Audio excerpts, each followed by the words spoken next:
বিয়ের কোনো প্রমাণ আছে? কাবিন নেই, সাক্ষী নেই, তুমি আমার কেউ না। আর এ ছেলেকে আমি চিনি না।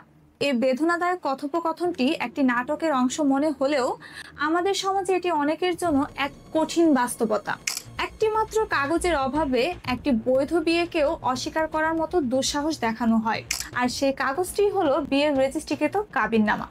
জুবায়ের ও রিফাতের বিয়ে হয়েছে ৩ বছর, তাদের একটি সন্তানও আছে। কিন্তু জুবায়েরের কিছু বদ অভ্যাসের কারণে তাদের মধ্যে বনিবনা হচ্ছিল না। এক পর্যায়ে রিফাত তার বাবার বাড়ি চলে যায় এবং বিবাহ বিচ্ছেদের জন্য আইনের আশ্রয় নিতে চায়।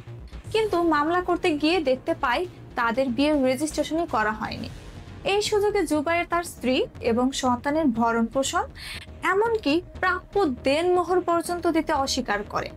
আমাদের দেশে মুসলিম বিবাহ ও তালাক রেজিস্ট্রেশন আইন ১৯৭৪-এর ৩ নম্বর ধারায় স্পষ্টভাবে বলা হয়েছে, অন্য কোনো আইন বা প্রথায় যাই থাকুক না কেন, মুসলিম আইন অনুযায়ী সম্পন্ন প্রতিটি বিবাহ এ আইনের বিধান অনুসারে রেজিস্ট্রি করতে হবে।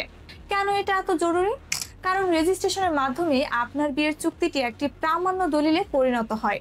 স্বামী স্ত্রীর মধ্যে যে কোনো সমস্যা হলে বা সন্তানের অধিকার আদায়ের জন্য আদালতে এই কাবিননামাই সবচেয়ে শক্তিশালী প্রমাণ। মনে রাখবেন, বিয়ের রেজিস্ট্রি করার দায়িত্ব স্বামীর। এখন প্রশ্ন হলো, যদি নিকাহ রেজিস্ট্রার বা কাজী অফিস ছাড়া অন্য কেউ বিয়ে করা, তাহলে কি হবে?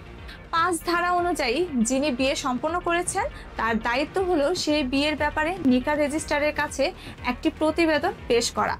যদি তিনি এই প্রতিবেদন পেশ না করেন বা এই বিধান লঙ্ঘন করেন, তাহলে তার ৩ মাস পর্যন্ত বিনাশ্রম কারাদণ্ড বা ৫০০ টাকা জরিমানা অথবা উভয় দণ্ডে দণ্ডিত হতে পারবেন।